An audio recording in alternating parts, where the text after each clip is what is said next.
आह को चाहिए एक उम्र असर होने तक, कौन जीता है तेरी जुल्फ के सर होने तक। हमने माना कि तगाफुल न करोगे लेकिन खाक हो जाएंगे हम तुमको खबर होने तक। आदाब नाजरीन, मैं हूं तहसीन मुनव्वर और सियासी जंग में आज हमारा सफर जो है वो एक बहुत ही अहम रियासत की तरफ है।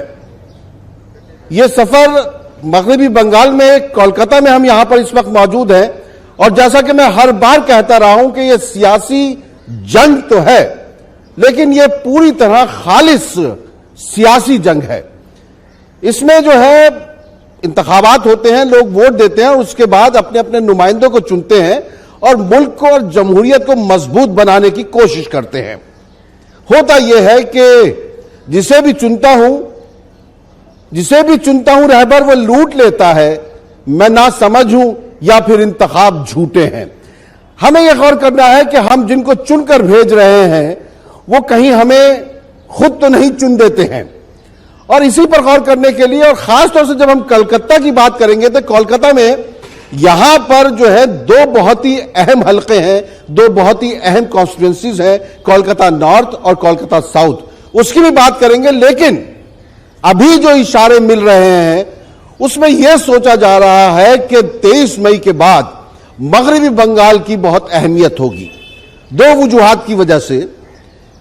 कि एक तो भारतीय जनता पार्टी को ऐसा महसूस हो रहा है कि जो कुछ उधर से खो रहे हैं शायद इधर से पा जाएं, और दूसरा यह भी सोचा जा रहा है कि तृणमूल कांग्रेस की जो सदर है ममता बनर्जी साहिबा, वो जो है 23 मई के बाद हो सकता है कोई बहुत ही अहम रोल अदा करने के लिए उनकी जरूरत पड़ जाए। इसी सब पर गौर करेंगे। हमारे दरमियान 5 अहम शख्सियात मौजूद हैं और यहां पर बहुत ही बेदार जागरूक जो है वो लोग भी यहां पर मौजूद हैं। और मैं आपको दिखाना चाहता हूं कि कोलकाता में अगर आप देखें, मैं अपने कैमरामैन से कहूंगा कि वो आम का पेड़ दिखाएं जिस पर फल लदे हुए हैं।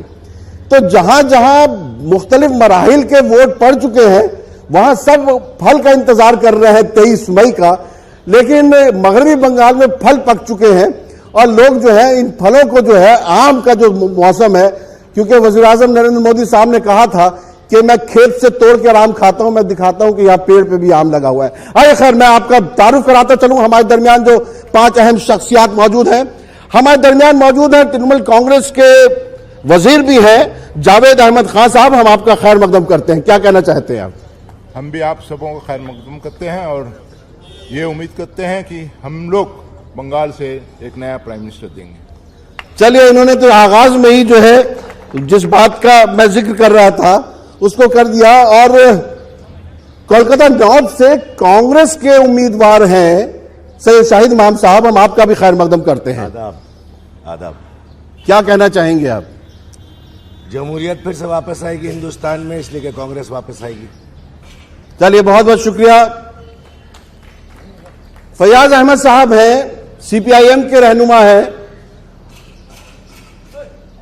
आजकल जब लेफ्ट की बात होती है या मगरबी बंगाल की बात होती है फयाज साहब, तो ऐसा लग रहा है कि तृणमूल कांग्रेस और भारतीय जनता पार्टी ने आपस में कुछ ऐसा तय कर रखा है कि हम ही दो नजर आए। ऐसा क्या है? ये बिल्कुल सही कहा। ये असल में दोनों ही आपस में ही तय करके रखे हैं। मेरे बाएं जानिब एक हैं, दाहिने किनारे एक हैं। ये दोनों आपस में तय ही कर लिए हैं कि हम लोग बांट मिल करके खाएंगे। लेकिन हिंदुस्तान की आवाम इस बार तय कर रही है कि फिरका परस्ती का खात्मा होगा।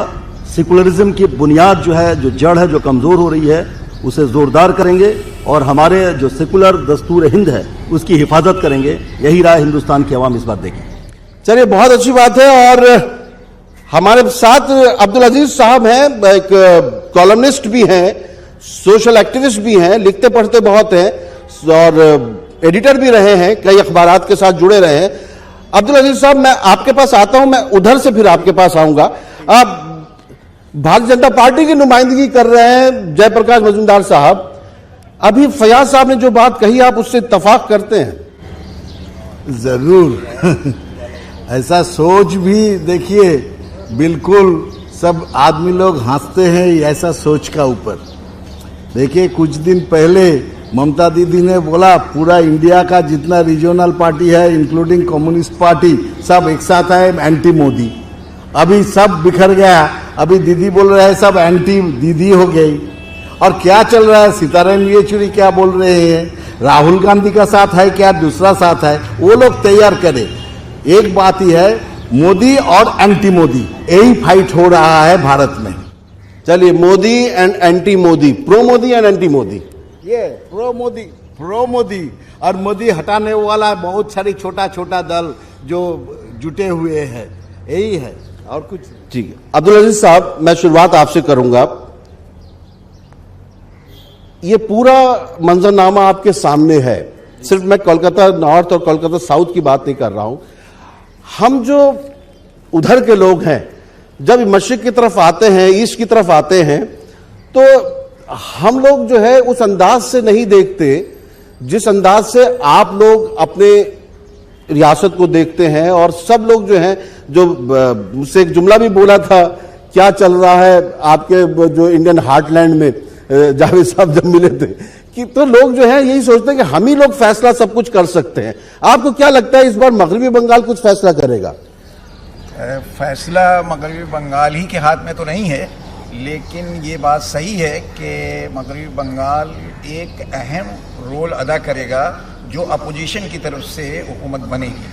और ज़्यादा चांस ये है कि हुकूमत अपोजिशन हिंदुस्तान में बनाएगी, इसलिए कि जमहूरियत और सेकुलरिज्म और इंसानियत को बचाने के लिए सारे इंसान बिल्कुल, जो भाजपा को छोड़ के या आरएसएस को छोड़ के सारे लोग सोच रहे हैं। अब रहा ये कि किसका कैंपेन ज़्यादा है, किसका कैंपेन कम है, ये अलग बात है। जिस तरह उनका नारा है कि मोदी और मोदी के खिलाफ, तो जाहिर है कि ये भी एक कैंपेन का उनका हिस्सा है। ऐसा नहीं है कि उनके पास एक ही शख्स है, इससे पहले भी लोग थे और आज भी हैं, लेकिन उनकी फिरका परस्ती मोदी की सबसे ज्यादा है, इसलिए उनके यहाँ वो सबसे बड़े लीडर हैं। और अब जो भी सबसे बड़ा फिरका परस्त होगा, जैसे परियगा हुई या योगी हुए, यही सबसे बड़े लीडर होंगे। और आप देखेंगे कि चंद दिनों में या चंद सालों में माधवी जो साध्वी हैं वो मध्य प्रदेश की वज़ीर आला ना हो जाएं। जावेद साहब, जो सब बातें सुनी गई यहां पर, आपके पास वोटरों से कहने के लिए क्या है कि वो आपको वोट क्यों दें? हम लोगों के पास बहुत सी चीज़ें कहने के लिए। सबसे बड़ी जो चीज़ है कि आज अगर कोई नेतृत्व दे सकता है, बंगाल में ही नहीं, सिर्फ बंगाल में नहीं बल्कि सारे हिंदुस्तान में अगर रास्ता दिखा सकता है, तो वो जननेत्री हमारी ममता बनर्जी दिखा सकती हैं। और आज तरक्की अगर कोई कर सकता है, 34 साल की यहाँ हुकूमत थी जिसने बंगाल पीछे ले गई, लेकिन आज ये 8-9 साल के 7-8 साल के इस वक्फे में बंगाल आज तरक्की कर गया है। और इसका एतराफ़ सिर्फ सारे हिंदुस्तान नहीं करते हैं बल्कि यूनेस्को भी करता है, इंटरनेशनल कम्युनिटी भी करती है। और आज हम लोग भी लीडरशिप दे सकते हैं। और बंगाल के लोग आज सबसे ज़्यादा आज़ादी की जंग में जिसने हिस्सा लिया है, और आज़ादी की जंग को कामयाब बनाने में नेताजी का रोल कोई भूल नहीं सकता है। और वही बंगाल के हम लोग हैं। आज फिर एक दफ़ा आज़ादी की लड़ाई, और आज फिरकापरस्ती के खिलाफ आज़ादी की जो लड़ाई लड़ी जा रही है, हम लोग फिर दिखा देंगे कि बंगाल इसमें अहम रोल अदा करेगा और बंगाल ही दिशा दिखा सकेगा। शाही साहब, आप तो इनके खिलाफ लड़ रहे हैं, आपको क्या लगता है कि जो कुछ कहा जा रहा है उसमें कितनी सच्चाई है? हकीकत से बहुत दूर हैं ये लोग। ये लोग वो हैं कि जिस वक्त इनको इख्तिदार चाहिए, ये आरएसएस की गोदी में भी बैठ सकते हैं। बैठी वाजपेयी जिंदगी कटा दिया उसने आरएसएस में। शरीक थी कि नहीं थी, घर पे उनके आया कि नहीं आया, आरएसएस को उन्हीं ने सर्टिफिकेट दी कि नहीं दी, ये आप दिखा दें मंदिर पर। ये 15 सितंबर 2003 Times of India, Hindu Telegraph, appease RSS calls Mamata Durga. ये जाती है दिल्ली, कहती है आरएसएस से अच्छा नेशनलिस्ट ऑर्गेनाइजेशन नहीं है, देश प्रेमी ऑर्गेनाइजेशन नहीं है। आरएसएस को जो नहीं समझता है वो देश को नहीं समझता है।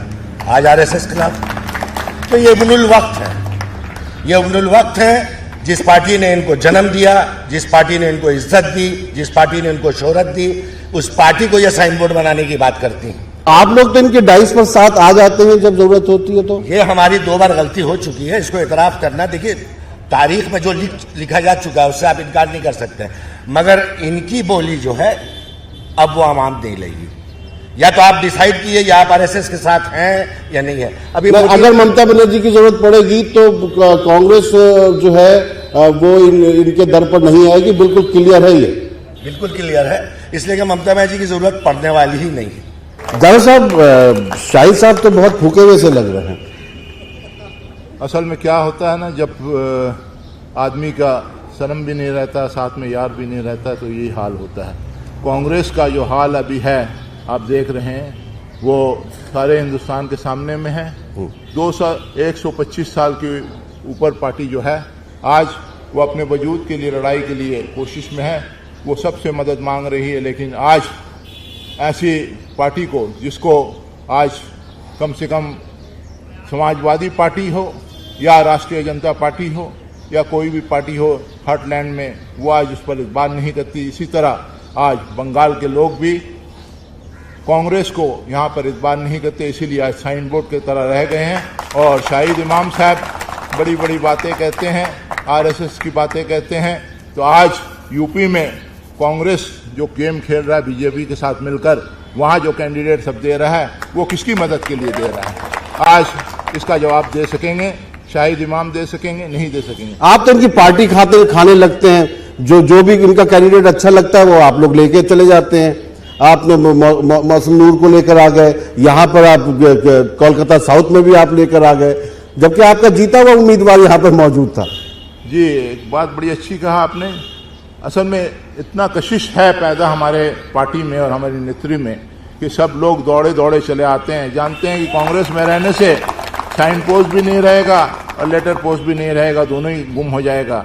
आज इसीलिए तो शाहिद इमाम की तरह लोग आज क्या नाम है यहाँ कैंडिडेट बन रहे हैं। इससे पहले क्यों नहीं बने, ये शाहिद इमाम खुद इसका जवाब देंगे। कांग्रेस पार्टी ने क्यों नहीं नुमाइंदगी दी इनको, ये जवाब देंगे। नाज़रीन, यहाँ पे आप देखेंगे कि उमस बहुत है, ह्यूमिडिटी बहुत ज्यादा है, हम पसीने से तर हैं। ऐसे में आप सोच सकते हैं कि उम्मीदवार किस तरह जो है अपना पसीना जो है वो जला रहे होंगे इसमें। तो उनके बारे में सोचकर आप मुझे माफ करते रहिएगा। फैयाज साहब, क्या मतलब मगरबी बंगाल में लेफ्ट को बिल्कुल एकदम किनारे क्यों चले गया, क्या कर दिया गया? कोई एक कन्हैया कुमार क्यों नहीं पैदा कर रहे आप लोग यहाँ पर? कन्हैया कुमार को यहीं से लड़वा देते, बेगूसराय में क्यों आरजेडी से लड़वा दिया? ऐसा है कि लेफ्ट बंगाल से नहीं किया है। ये अलग बात है कि मीडिया में लेफ्ट नहीं है। आज पूरे हिंदुस्तान में येलो जर्नलिज्म हो रहा है, मीडिया परचेज्ड है। नेशनल मीडिया को मोदी जी चला रहे हैं, स्टेट मीडिया को दीदी चला रही हैं। और वाकई ये लड़ाई जो है वो किसी पार्टी, बीजेपी या तृणमूल नहीं, ये मोदी और दीदी। वो हमारे एक्सट्रीम राइट में जो बीजेपी के तरफ से जो नुमाइंदे, अच्छा, बिल्कुल सही है, एक्सट्रीम राइट, एक्सट्रीम राइट है बिल्कुल। आपको फिर एक्सट्रीम लेफ्ट उधर जाना चाहिए था। आपकी जगह जो तृणमूल कांग्रेस ले ले रही है। एक्सट्रीम लेफ्ट नहीं है, लेफ्ट है, एक्सट्रीम लेफ्ट नहीं है, दोनों में डिफरेंस है। जी, एक्सट्रीम लेफ्ट और लेफ्ट में डिफरेंस है। हाँ। बहरहाल तो ये कह रहे हैं कि मोदी मोदी कर रहे हैं, असल में मोदी भी यही भाषा बोल रहे हैं, मोदी मोदी, बीजेपी बीजेपी नहीं। और दीदी भी यही भाषा बोल रही है, तृणमूल तृणमूल नहीं।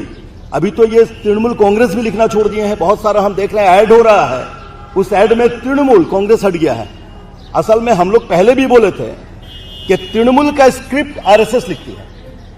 ये ट्रांसफॉर्मेशन जो है कांग्रेस से तृणमूल, ये भी हमारे जावेद भाई इज्जत करते हैं, हमारे अच्छे हमारे बड़े भाई हैं, ये इनको भी, अरे ममता बनर्जी वो थी कि इनके खिलाफ वो धरना में बैठ गई थी कि जावेद गुंडा है।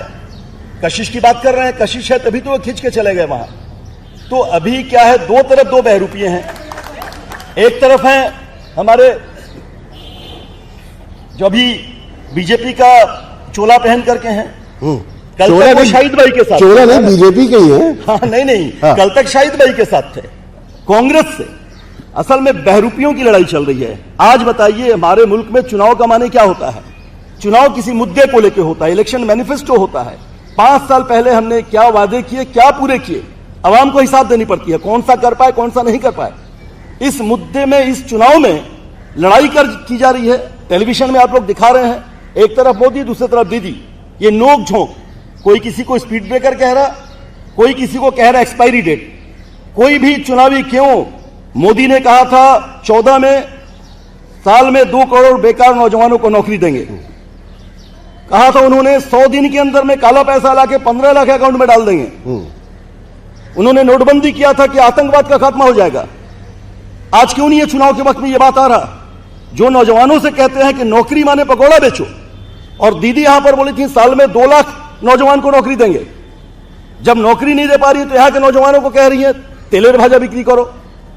पकौड़े को बंगला में तेलेर भाजा बोलते हैं। दोनों एक ही बात कर रहे हैं। आज मोदी अपनी बात कर रहे हैं, दीदी अपनी बात कर रही हैं। आपको ये नहीं लगता कि हमारे मुल्क में जो है दुश्मन को भी गले लगाने का रिवाज है? हारने के बाद भी लोग जो है एक दूसरे के साथ मिलते हैं। एक बड़ी मैं इधर आता हूं, आप राइट में हैं बिल्कुल, मैं आज आपके राइट आ जाता हूं। मैं ये कह रहा हूं कि सीताराम येचुरी साहब कहते हैं कि तृणमूल कांग्रेस और भारतीय जनता पार्टी दोनों कॉम्पिटिटिव कम्युनलिज्म के सहारे एक दूसरे को ताकत देते हैं। वही बात फैयाज साहब ने दूसरे लहजे में कही है। क्या आप दोनों की इस कुश्ती में ये कांग्रेस और लेफ्ट जो है निबट सी नहीं गई है? और यही नजर आता है कि पहले तृणमूल कांग्रेस, फिर बीजेपी तृणमूल कांग्रेस। देखिए, पहले तो मैं सभी से माफी मांग लेना चाहता हूं मेरा टूटा फूटा हिंदी के लिए। नहीं, आप बहुत अच्छी बोल रहे हैं। जैसे इन लोगों का उर्दू भी है, हिंदी भी है, बहुत चुस्त है। मेरा हिंदी बहुत वीक है। नहीं, जब से उर्दू से मोहब्बत हो गई, मेरी हिंदी खूबसूरत हो गई। बहुत बढ़िया, बहुत बढ़िया जी। तो सुनिए, बहुत सारी प्रश्न इन लोगों ने उठाया और आपने जो बताया, लड़ाई बंगाल में लड़ाई हो रहा है तृणमूल कांग्रेस और बीजेपी का अंदर। इसमें कोई किसी का, इतना सब आदमी बैठे हुए हैं, किसी का मन में जरा भी इसका ऊपर प्रश्न चिन्ह नहीं है। कांग्रेस और सीपीएम ये मार्जिनलाइज्ड फोर्स है, ये मानना चाहिए। ये वही कह रहे हैं ना, आप दोनों ने मिलके बना दिया। सुनिए ना, हाँ। हम लोग मिलके नहीं बनाया, जनता ने बनाया। जनता देखते हैं जे जमीनी लड़ाई किन लोग ने लड़ रहे हैं उसका ऊपर तैयार होता है। ठीक है, जावेद साहब बोला, ये बाहर से मौसम नूर का बात बोला, दौड़ा दौड़ा सब चले जाते हैं और दौड़ा दौड़ा चला भी जाता है। ये बोला नहीं, ये कैसे दौड़ा दौड़ा चला जाता है। उनका जो सेकंड मैन था मुकुल राय, क्यों चला गया? नहीं, वो तो कहते हैं जिसे गंगा में नहा के पाक और साफ होना, वो बीजेपी में चला जाए। और देखिए लाइन में खड़ा है, रोज फोन आता है जे हम लोग है दादा, कुछ उल्टा पुल्टा हो गया 23 तारीख, 12 से 23 का अंदर कोई सीट बीजेपी को मिल जाएगा तो हम लोग भी खड़ा है ज्वाइन करने के लिए। ये सिचुएशन है तृणमूल कांग्रेस का। कुछ आप लोग कांग्रेस से भी पूछ लीजिए। सब देखिए क्या पूछेंगे जी। तियारुल शेख भगवान गुलामी एक आम आदमी है, उसको देहांत क्यों हुआ, उसका हत्या क्यों हुआ, ये तो ममता दीदी को बोलना चाहिए। लॉ एंड ऑर्डर मेरा है, स्टेट का है लॉ एंड ऑर्डर। और तियारुल शेख चला गया, इधर गया था वोट देने के लिए, शमशान घाट पहुंच गया। यही बात इसको जवाब देना चाहिए। दूसरा बात, जाए साहब मैं आऊंगा इसको आपको जवाब देना। हाँ, जी। और कांग्रेस का जो बात है, देखिए कांग्रेस का खड़गे साहब 19 जनवरी आके खड़े हुए थे ममता दीदी का साथ, एक साथ हाथ पकड़ के एंटी मोदी को हटाना ब्रिगेड। ठीक है, चांचोल में उसका बाद राहुल गांधी आए हैं। राहुल गांधी क्या स्लोगन दिया उधर, बदल दो ममता हुकूमत बदल दो।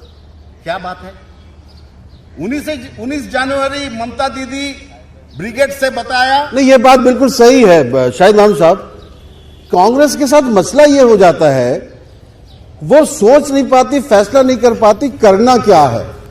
देखिए, वो मैं आता हूं आपके पास, कर्नाटक में आप लोग किस तरीके से वहां पे भीड़ लगाते हैं, जमा करते हैं। ये 19 जनवरी की बात की, आप यूपी में जो है गठबंधन नहीं कर पाते। आपका जो कैंडिडेट शत्रुघ्न सिन्हा है, वो जो है उनकी बेगम समाजवादी पार्टी से लड़ रही है लखनऊ से, वो बिहार में कांग्रेस से लड़ रहे हैं, और वो लखनऊ में जाके अपनी बीवी के लिए कन्वेंसिंग करते हैं। वहां पे कांग्रेस के जो कैंडिडेट है आचार्य प्रमोद कृष्णम, वो कहते हैं कि पत्नी धर्म निभा लिया हो तो पार्टी धर्म भी निभा ले। वो जो है वहां कहते हैं अखिलेश जो है वो वजीर आजम के लिए बहुत अच्छे उम्मीदवार हैं, तो वो कांग्रेस में होके भी कांग्रेस में नहीं नजर आते हैं। ये सब कैसे आप लोग पैराशूटिंग कर देते हैं? देखिए, शत्रुघ्न सिन्हा का जहां तक ताल्लुक है तो अभी आए हैं और उनकी धर्मपत्नी किसी और पार्टी से लड़ रही है। मुझे एक शौहर दिखाइए जो धर्मपत्नी के खिलाफ जाए, वो भी नहीं जा पाए, है ना। सब डरते हैं, वो भी डर रहे हैं। इस पर तो हंसा जा सकता है। और इनका जो कहना है ये जयप्रकाश जी का, तो जयप्रकाश जी कुछ साल पहले कांग्रेस में। दादा, आपका नाम जय प्रकाश है? जय प्रकाश बंगला में जॉय जय या जय? जय हिंद, जय हिंद या जय हिंद? जय प्रकाश, ठीक। जयप्रकाश जी जो है थोड़े दिन पहले कांग्रेस में थे, अभी इन्होंने कहा कि समझ में जो जिसको आएगा कि क्या करना है देश के लिए, इनको समझ में आया कि अगर सत्ता में रहना तो बीजेपी ज्वाइन करना है, मगर इनको चले जाना चाहिए था यूपी या मध्य प्रदेश, इसलिए कि यहाँ तो बीजेपी आ नहीं रही। एक बात तय है, तो तृणमूल कांग्रेस आएगी, बीजेपी नहीं आ रही, ये बात तय है। कांग्रेस आएगी, कांग्रेस की सीट जरूर बढ़ेगी, ये भी बात तय है। ये भी बात तय है कि कांग्रेस की सीट बढ़ेगी। कांग्रेस ने बंगाल में ये दावा नहीं किया कि हम 42 का 42 लेंगे। अब देखिए, वो कहते हैं 42 का 42 लेंगे, अमित शाह के कहता है 22 लेंगे, तो 42 और 22 हो गया। देखिए जावेद साहब, इतने करीब आप लोग खड़े हुए तो इनका मन थोड़ा सा वो हुआ कि उनके वो दूरी और बढ़ गई। तो आप समझ रहे हैं कि थोड़ा और करीब आप लोग आ सकते हैं। घिसक आइए इधर। तो वो कहती है 42 का 42 लेंगे, अमित शाह कहते हैं 22 लेंगे, तो 42 और 22 66 हो गया, सीट तो 42। ये बंटवारा होगा कैसे? सवाल इस बात का नहीं है। आज बीजेपी कहती है हिंदुत्व लाएंगे, समझ में आ रहा है। बायां मास कहता है लेफ्टिज्म फैलाएंगे, ये कहते हैं सरकार बनने में मदद देंगे। सिर्फ एक पार्टी कह रही है हम सरकार बनाएंगे, और किसी पार्टी ने नहीं कहा अभी तक कि हम सरकार बनाएंगे। हिंदुत्व लाएंगे, लेफ्टिज्म फैलाएंगे, सरकार बनने में मदद देंगे और सरकार बनाएंगे, तो पॉजिटिव किसकी बात हुई? इलेक्शन तो हो रहा है सरकार बनाने के लिए। नहीं, 2014 में भी कहा था कि सरकार बनाएंगे, तो कुछ लोग बहुत दूर तक सोचते हैं। हाँ, सोचे वो अच्छा, जो लोग दूर तक सोच रहे हैं वो करीब आ गए। इतनी दूरी हो गई जनता। देखिए, मन की बात होती है ना। मुझसे किसी ने पूछा ये मन की बात क्या है, हमने कहा असल में तुम सुन नहीं पा रहे हो, मन नहीं है, ये धन और तन की बात। तन पे 10 लाख का सूट है और धन में राफेल का धन है। मन अभी नहीं रह गया, मन उचाट हो गया आवाम का। ये जो कह रहे हैं, देखिए हम भी दावा ये कर रहे हैं कि हम आएंगे, वो भी दावा कर रहे हैं हम आएंगे। जमहूरियत में एक हक सबको है, you have the right to be wrong, you have the right to be wrong. आपको हक है कि आप भूल बोलिए, ये तो जनता डिसाइड करेगी। यहां ये तय हो गया कि हम तय कर चुके हैं कि हम 42 में आएंगे, वहां वो तय हो चुका कि हम तय कर चुके हैं कि मोदी पूरे बनारस में पानी बहा के चले आएंगे, पूरे हिंदुस्तान में पानी बहा देंगे, पूरी पॉलिटिकल पार्टी पानी में बह जाएगी। 23 मई का इंतजार करने में कौन सी बड़ी बात है? आप बताइए कि आपके पास इस बार झूठ का कौन सा बक्सा खुलने वाला है? चलिए, 23 मई तक का इंतजार करने की बात कर रहे हैं। एक तो आपकी, मुझे लग रहा है कि यहां से वाइब्रेशन बहुत करीब जा रहे हैं, और आप लोग वो कह रहे हैं कि वो तो नहीं आएंगे, और आपके मामले में इतने गारंटी के साथ वो कुछ नहीं कह पा रहे। लेकिन देखिए, जय प्रकाश जी ने बड़ी अच्छी बात कही है, लेकिन मुझे इसमें, मैं इन लोगों से भी जब बात करूंगा इस पर गौर करूंगा, क्योंकि मैंने इस तरह की शिद्दत सपोर्टर्स में, हामियों में नहीं देखी, जिस तरह की एक दूसरे के लिए शिद्दत जो है, चाहे नफरत की हो चाहे मोहब्बत की हो, मगरबी बंगाल में लोगों में पाई जाती है। अगर कोई तृणमूल कांग्रेस का हामी है तो वो फिर बहुत सख्त जान है, और लेफ्ट का है तब भी सख्त जान है, और बीजेपी का, कांग्रेस का तब भी सख्त जान है, और इनके इलाके बढ़ जाते हैं, तो उसी में कहीं ना कहीं तशद्दुद होता है। तो ऐसा क्या है कि जो बाकी ममालिक के लोग जो हैं, वोटर जो है, जिस तरह चुनाव को लेते हैं, वो मगरबी बंगाल के वोटर क्यों नहीं ले पाते हैं? देखिए, सबसे बड़ी बात है यहाँ के लोग जो है पॉलिटिकल कॉन्शियस बहुत ज़्यादा हैं, एक नंबर बात है। दूसरी नंबर बात है कि शाहिद इमाम साहब ने बड़ी अच्छी बात कही, 42 और 22 यहाँ तो अच्छा, आप शाहिद क्लियर कहिए, नहीं तो बार बार ये शाही इमाम लगने लगते हैं। ये अपने आप को समझते भी शाही इमाम की तरह ये बातें कर रहे हैं, क्योंकि कांग्रेस वाले जो है ना, उनको अभी भी ये खुमार है कि हमने क्या नाम है राज किया है यहाँ पर ज्यादातर, तो अब हमारी ही हुकूमत बनेगी। अब यहाँ पर तो बंगाल में इनका खाली नेम प्लेट रह गया है, और आगे 23 तारीख में ये भी प्रमाण हो जाएगा कि हम लोगों ने जो 42 का 42 जो हम लोगों ने टारगेट रखा है, आज वही इंसान टारगेट रखता है 42 का 42 जो जीतने के लिए कोशिश करता है।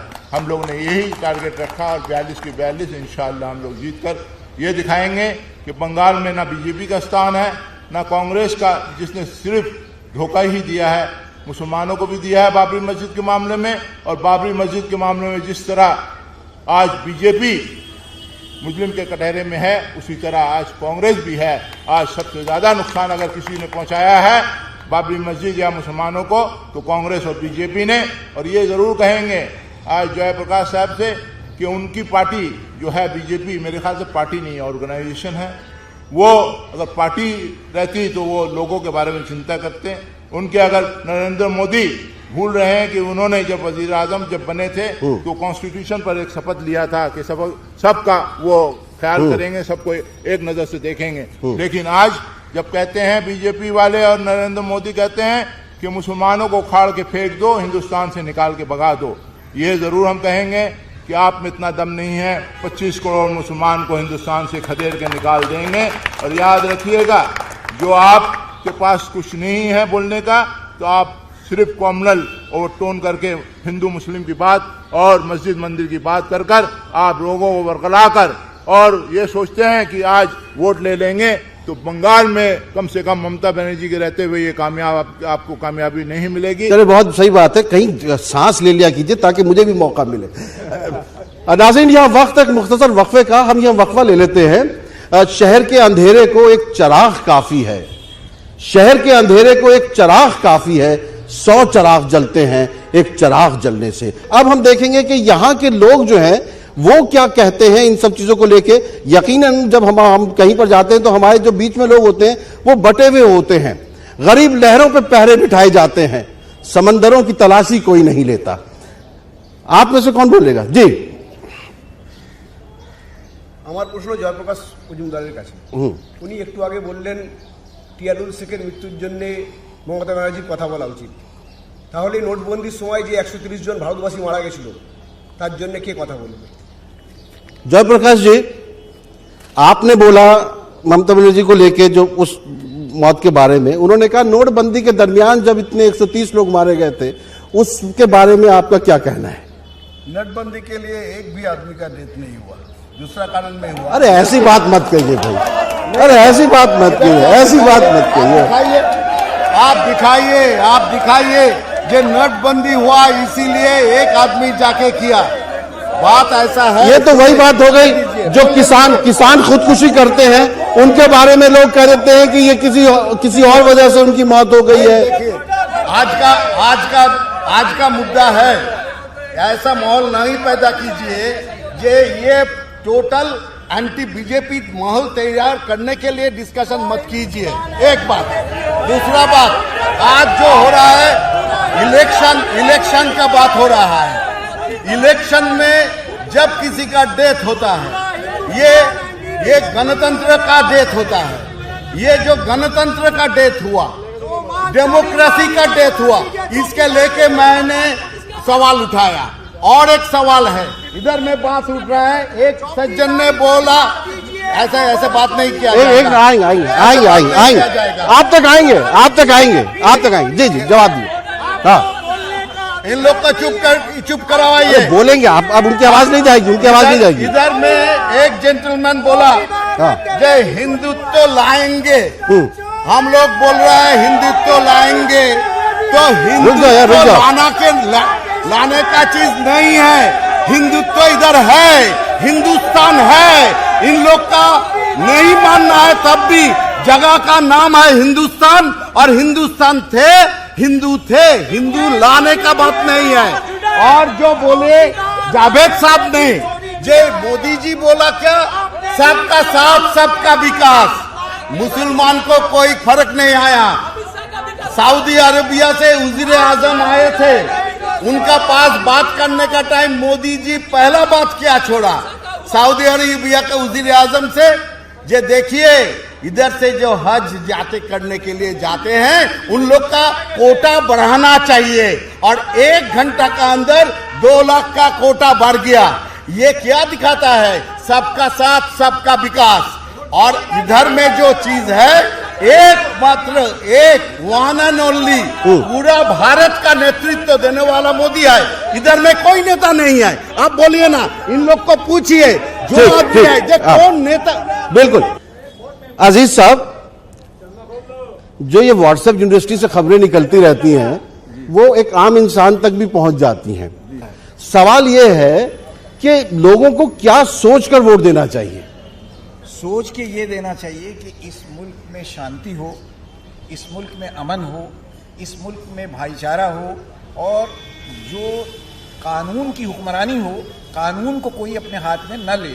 जैसे मोदी ने हलफ उठाया कानून का, लेकिन कानून का जो उल्लंघन हो रहा है, कानून शिकनी हो रही है, और ये लोगों को कत्ल कर रहे हैं, मार रहे हैं, हुजूम तशद्दुद हो रहा है गाय के नाम पर। गाय के करीब जाने से लोग डर रहे हैं इस वक्त। क्यों? कि ये गाय के करीब जाएंगे तो मार डाले जाएंगे, या एक जगह से दूसरी जगह गाय ले जाएंगे तो मार डाले जाएंगे। तो अब तो उत्तर प्रदेश में गाय और सांड नेताओं को नहीं छोड़ रहे, उनके हेलीकॉप्टर जहां आते वहीं पहुंच रहे सारे। परस्ती या माता परस्ती जितनी भी हो, उससे कोई वो मसला नहीं, लेकिन गाय के नाम पर, गोश्त के नाम पर घर में घुस के मार रहे हैं। मोदी जी कहते हैं मैं घुस के मारूंगा। पाकिस्तान को तो घुस के मारे, ठीक है, लेकिन वो मुसलमानों को, दलितों को भी घुस के मार रहे हैं, और ये कह रहे हैं हमको वोट दो।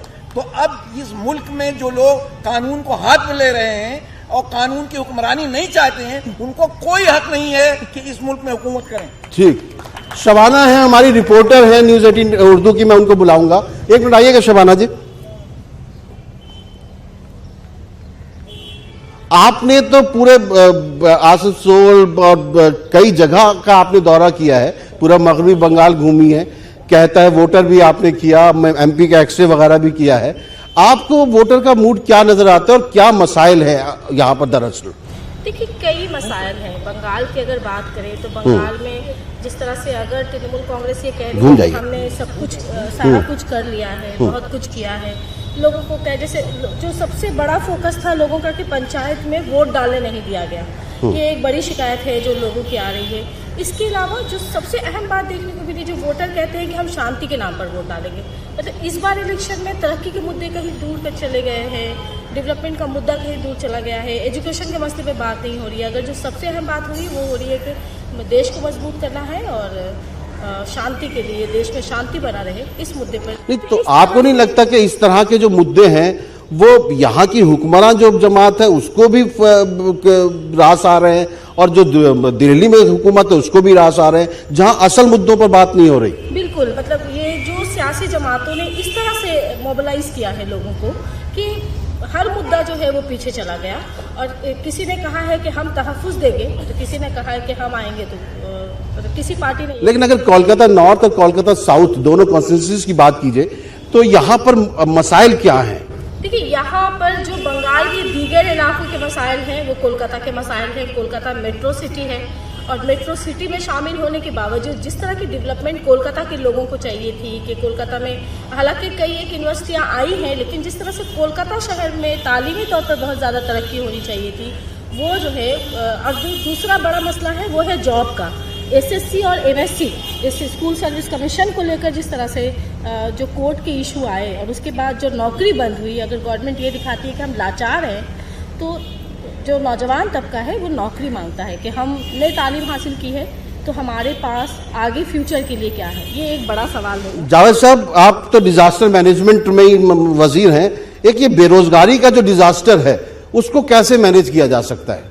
देखिए, हम लोग की गवर्नमेंट इस पर एड्रेस कर रही है, और ऑलरेडी आज के दिन में हम लोग ये फख्र के साथ कहते हैं, हम लोग ये नहीं कहते हैं, दावा करते हैं कि सबको हम लोगों ने नौकरी दे दी, लेकिन आज ज़्यादातर तकरीबन 40 से 50 लाख बेरोजगार नौजवानों को हम लोगों ने ये 7-8 साल में नौकरी दी है, हमारी सरकार ने दी है, और आज नया नया एवेन्यूज खुल रहा है और इंडस्ट्री यहाँ पर आ रही है जो बंगाल की सरकार 34 साल की थी जिसने हर चीज़ को पीछे कर दिया था।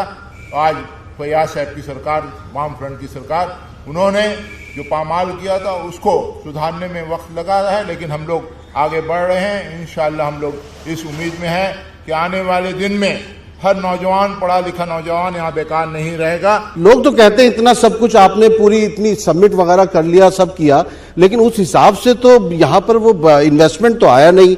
और यह रोजगार की बात जैसे फैयाज साहब उन्होंने कही, जो सच्चर कमेटी में आप लोगों के बारे में जो चीजें निकल कर आई थी, क्या ये लोग दूर कर पाए उसको? देखिए, ऐसा है कि सच्चर लेकर के काफ़ी जो है चीख पुकार हुई बाएं मुहाज के खिलाफ। सच्चर कमेटी के जो सिफारिशात थे या बाद में रंगनाथ मिश्रा कमीशन हुए, हम लोग आगे बढ़ते हैं, कमीशन के रिकमेंडेशन को काम करेंगे उस पर। आज भी सच्चर कमेटी की लेके बात हो रही है, रंगनाथ मिश्रा कमीशन गायब हो चुका है, जबकि सच्चर कमेटी तो एक डायग्नोसिस था, रिकमेंडेशन जो है वो था रंगनाथ मिश्रा कमीशन, वो हम नहीं किए। दूसरी बात ये रही कि देखिए, बीजेपी या तृणमूल किस तरह एक ही, मतलब दोनों एक ही सिक्के के, मतलब खोटा सिक्के हैं, दोनों एक ही रूप हैं, दोनों ही झूठ पर ये कह रहे हैं 50 इतने लोगों को, 60 लाख लोगों को नौकरी दे दी, उधर भी कह रहे हैं कि कोई भी नहीं मरा है। तो ये क्या है कि दोनों ही झूठ पर। अभी कुछ दिन पहले कहा दिए हैं कि उनको नौकरी मिली, हमें नहीं मालूम। बंगाल के अंदर में टीचर क्वालिफाई करके अपॉइंटमेंट, किसी का एहसान नहीं, कोई झंडा डंडा दादा भैया को पकड़ने की जरूरत नहीं है। अपनी जो सलाहियत है उसके बुनियाद पर वो इम्तिहान पास किए हैं, उनको अपॉइंटमेंट लेटर नहीं दिया जा रहा। धरना में बैठ के थे बेचारे, धूप में बरसात में, पुलिस की लाठी बरसाई जा रही, दानिश्वरों पर लाठी बरसाया जा रहा है, डॉक्टरों पर लाठी बरसाया जा रहा है, बाकी बचे थे वकील, उनके ऊपर भी लाठी बरसा दिया गया। जमहूरियत न तो मरकज में है न रियासत में है, दोनों उसी मुताबिक काम कर रहे हैं। और देखें, अगर कहें सीपीएम नहीं, हमला किसको किया जा रहा है? मोहम्मद सलीम को पार्लियामेंट में नहीं जाने दिया जाए। क्यों? मोहम्मद सलीम पार्लियामेंट में चीख पुकार करते हैं, मोदी का जो है मतलब उसके खिलाफ आवाज बुलंद करते हैं। अगर इतना ही था मोदी के खिलाफ दीदी, तो हमला किया गया मोहम्मद सलीम के ऊपर में चुनाव के दिन में, बूथ कैप्चरिंग किया जा रहा है, किसके खिलाफ? आज कन्हैया कुमार को रोकने की कोशिश की जा रही, किस लिए? क्योंकि मोदी का होता ना, चड्डी मोदी कर देगा। हमारे उम्मीदवारों पर अगर हम नहीं है, आज ही जहां हम लोग कर रहे हैं, यहां का रहने वाला डॉक्टर फुआद हलीम, डायमंड हार्बर कॉन्स्टिट्यूएंसी, हमला किया गया उसके ऊपर में, आसनसोल हमला किया गया उम्मीदवार के ऊपर में। तो ये क्या कर रहे हैं? बीजेपी और तृणमूल दोनों मिल करके, एक तो लोगों को बेवकूफ बनाने का काम, झूठ बोलने का काम, तभी तो गंगा साफ कर रहे हैं या देश को साफ कर रहे हैं। अजीज साहब, ये इंतखाबी तशद्दुद की खबरें जो हैं इन मगरबी बंगाल से और केरला वगैरह इस जगह के इलाकों से क्यों आती हैं? देखिए, अगर मिजाज में डेमोक्रेसी नहीं हो तो इस तरह का तशद्दुद होता है। यहाँ भी जो एक बहुत बड़ी कमी है वो ये है कि हेल्दी अपोजिशन हो जमहूरियत के साथ, डेमोक्रेसी के साथ, उसकी सोच में कमी है और इसकी वजह से ये तशद्दुद ज़्यादा है। यानी डेमोक्रेटिक सेटअप को या डेमोक्रेटिक सिस्टम को जब कोई नहीं मानता, कोई भी पार्टी नहीं मानती, तो तशद्दुद होता है। जमहूरियत वो तर्ज हुकूमत है कि जिसमें बंदों को गिना करते हैं, तौला नहीं करते। हम ख्वातीन से पूछते हैं, यहाँ तो एक वजीर आला है, खातून है, और उनके रहते हुए आप अपना नाम बताएंगे? डॉक्टर महनाज वारसी। जी, डॉक्टर महनाज वारसी साहिबा, आप ये इन इंतखाबात को लेकर आप क्या सोच रही हैं, किस तरह का फिक्र है आपकी? मैं पूछना चाहती हूँ मजूमदार साहब से कि पहली बात तो ये है कि वो हम लोगों से वोट नहीं चाह रहे हैं, जैसे रवैया उनका है, और दूसरी बात कि अगर हम लोग वोट डालते हैं तो हम लोगों के लिए क्या होगा, ये पूछ। ठीक है, अगर आप वोट इनको देते हैं बीजेपी को, तब आपके लिए क्या होगा, या सिर्फ वोट देते हैं तब? जी, अगर देते हैं, चलिए ईमानदारी से, जितने ये लोग ख्वाब दिखा रहे हैं, तो क्या करेंगे ये लोग यहाँ? वो तो कहते हैं सबका साथ सबका विकास। ये विकास वाली बात तो अब बदलनी होगी। विकास विकास सुनते सुनते आने वाली जेनरेशन जो है ये विकास का मतलब ही भूल जाएंगे और डिक्शनरी में विकास का जो मानी है वो बदल दिया जाएगा। इसलिए आप किस अंदाज से सोचती हैं? जी, मैं भी उनसे पूछना चाहूंगी कि ये मुसलमान का वोट जो मांग रहे हैं तो किस बिना पे मांग रहे हैं, पहली बात। और दूसरी तो बात, बहुत सारे लोग खड़े हैं, वो सभी मुसलमान का वोट मांग रहे हैं, उनसे भी पूछ लीजिए। उनसे भी मैं पूछूंगी, लेकिन खास अभी ये बीजेपी वालों से पूछना चाहूंगी कि उनका एजेंडा काफी है कि जो रवैया उन लोगों ने रखा है यहाँ देश का जो हाल हो गया है, पूरे सेक्युलरिस्ट में डिवाइड कर दिया है, तो उनसे मेरा खास सवाल है। दूसरा सवाल मैं ये पूछना चाहूंगी कि इनके मजहब में साधु का क्या मतलब होता है? साधु हम लोग जो जानते हैं कि त्याग देना, संसार त्याग देना, लेकिन इनके जितने साधु जो अभी ला रहे हैं, ये जो आए हैं, तो किसको सीट चाहिए, किसी को सीएम बनना है, किसी को एमपी बनना है, तो वो जरा मुझे इलैबोरेट करके बताएं कि इसका क्या मतलब बनता है साधु। जी आप कुछ कहना चाहेंगे? हम भी यही कहना चाहते हैं कि जो भी सरकार आए, खास करके बीजेपी से हम ये कहना चाहते हैं कि नहीं, किसी और से भी कुछ कहना है कि सब जयप्रकाश जी आप बहुत मशहूर है इस इलाके में, जितनी ख्वातीन है सिर्फ आप ही को निशाना बना रही हैं। आपका माजी तो अच्छा था ना। एक्चुअल ये प्रॉब्लम है ना कि ज्यादातर नुकसान औरतों को ही हुआ है, हर मसला लेके, चाहे वो नोटबंदी का हो, चाहे जीएसटी का हो, चाहे महिलाओं की सुरक्षा का हो, चाहे मजहबी हो, तो इसीलिए ज्यादातर खवातीन ही उनसे नाराज है, बीजेपी सरकार से। बस यही मैं कहना चाहूंगी। देखिए सिनफे नाजुक है, लेकिन बहुत सख्ती के साथ अपनी बात कह रही हैं। इधर भी एक मोहतरमा है, मैं उनसे भी सवाल करना चाहूंगा। अरे कोई बीजेपी से भी आया है कि नहीं? जी मेरा ये सवाल है कि बीजेपी इतना डेवलपमेंट के बारे में बात करते हैं, औरतों की सुरक्षा के बारे में बात करते हैं। गुजरात राइट में कितना सुरक्षा की उन्होंने औरतों की? बहुत अच्छा सवाल है ये। और देखिए जो गले में जैसा रंग आपने डाला, इन्होंने भी डाला हुआ है। जी मेरे 3 पॉइंट्स हैं। सबसे पहला पॉइंट ये है, किससे? जयप्रकाश जी से। कितने मशहूर हैं जयप्रकाश जी आप? जी मशहूर तो होंगे जी। जब चौकीदार चोर है तो जाहिर सी बात मशहूर होंगे, क्योंकि चौकीदार के नाम पे भी इन्होंने एक दाग लगा दिया है। हाँ। पहला सवाल, जीएसटी से आम जनता को तो फायदा हुआ नहीं है और नोटबंदी से आम जनता को फायदा नहीं हुआ है, लेकिन बीजेपी को तो बहुत बड़ा फायदा नजर आ रहा है, जो आप यूपी में और बहुत सी जगह में देख सकते हैं। इनके बड़े बड़े महल तैयार हो रहे हैं, बीजेपी अलायंस आरएसएस। दूसरा सवाल मेरा यह है कि घोटाला इनके ही वक्त में राफेल का घोटाला है, और आज मैं यहां इस आपके माध्यम से कह रहा हूं कि नोटबंदी भी एक घोटाला है और जीएसटी भी एक घोटाला है। ये तो राहुल गांधी वाली बात आप कह रहे हैं। मेरा एक सवाल हो रहा है, साध्वी प्रज्ञा जो साधु है, इन्होंने बहुत अच्छा सवाल उनका जवाब दिया कि साध्वी संत होते हैं, उनको लालच और ये नहीं रहता, लेकिन वो जबकि एक्यूज्ड हैं, जो एक्यूज हैं उनको बीजेपी टिकट दे रही है, और दूसरा ये कहती है कि मैं मुसलमानों को एक टिकट नहीं दूंगा, तो वो मुसलमानों से क्यों मुखातिब होती है? वेरी गुड, बहुत अच्छी बात है। मैं आ रहा हूं जयप्रकाश जी कि ये नोटबंदी, जीएसटी और 3 तलाक, ये सब कुछ जो है इंतखाबात में, ये सब आप लोगों के बयानों में और इन सब चीजों में, तकरीरों में क्यों नहीं आ रहा? पहले बहन जी जो पीछे पहला सवाल उठाया था, वो सारी बहन जी एक साथ दे दीजिए, तकरीर मेरी की था। जी जी उन्होंने पूछा कि उन्होंने वोट, बीजेपी को वोट देंगे तो बीजेपी क्या करेंगे। मेरा सिंपल है, देखिए इंडिपेंडेंस का 70 साल बाद आम आदमी का पास बैंक अकाउंट नहीं था। आज सब बैंक अकाउंट खुला गया, उसमें कोई दिखा नहीं गया जे हिंदू है ना मुसलमान है। एक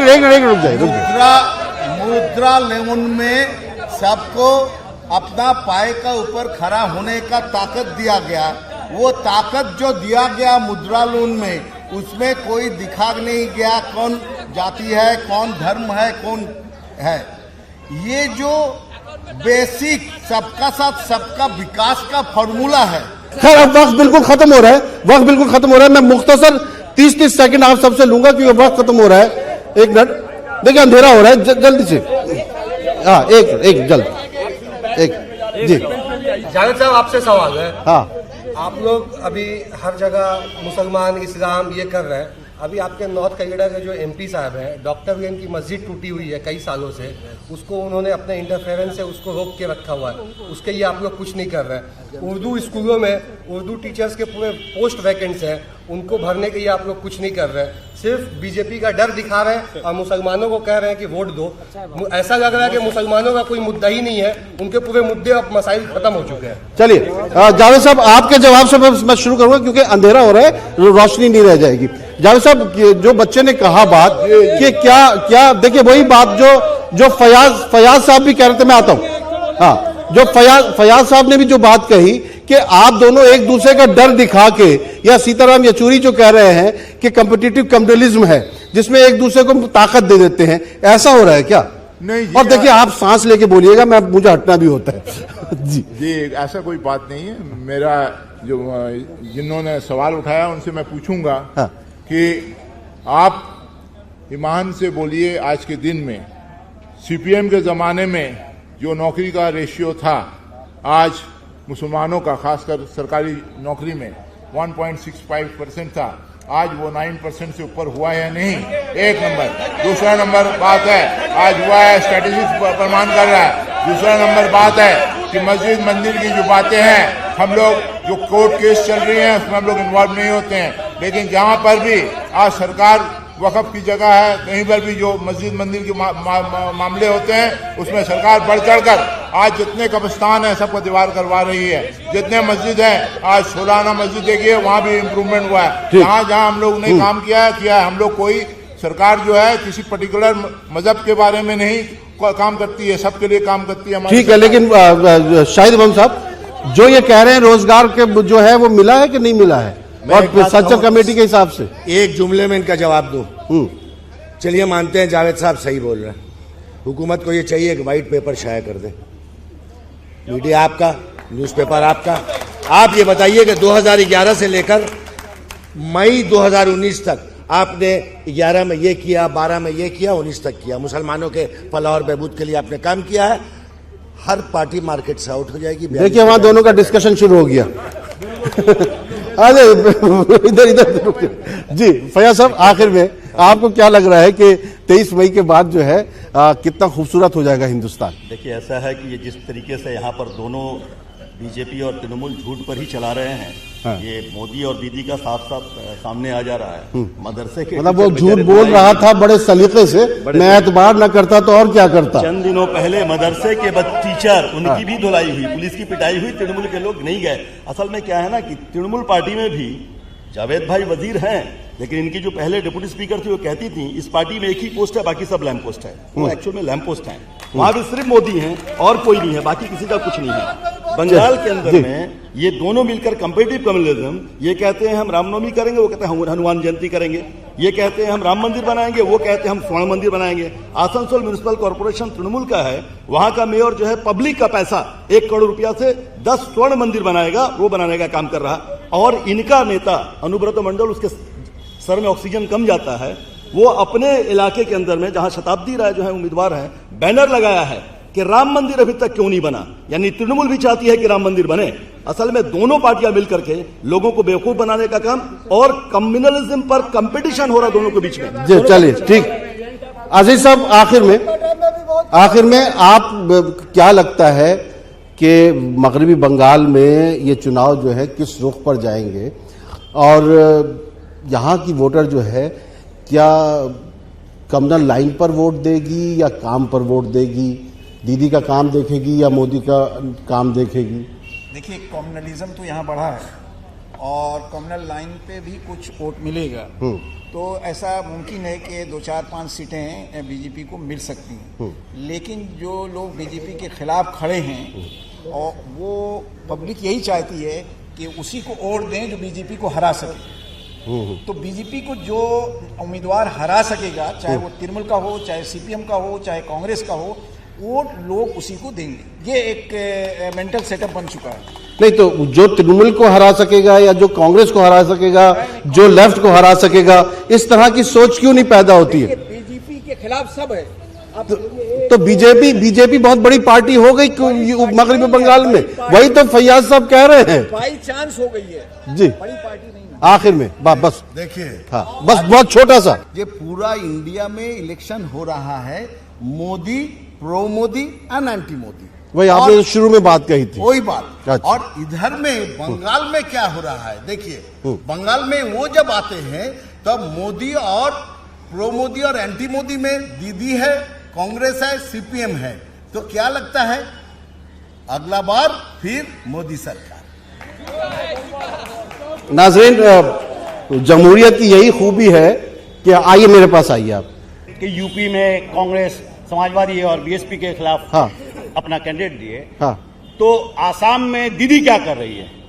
दीदी आसाम में है, हाँ कुछ सीट में जो इनके मंच में बदरुद्दीन अजमल आए थे। जावेद खान साहब से एक सवाल है, जावेद खान हम लोग के मंत्री है यहाँ के, जावेद खान से एक सवाल है कि आप लोग जब फायर ब्रिगेड, नहीं आप सवाल मत कीजिए, मैं वहां नहीं जाऊंगा, आप बस कुछ बोल दीजिए जी। फायर ब्रिगेड मिनिस्टर थे सर, आपने बहुत लोगों को नौकरी दी, फायर ब्रिगेड से हटा दिया गया।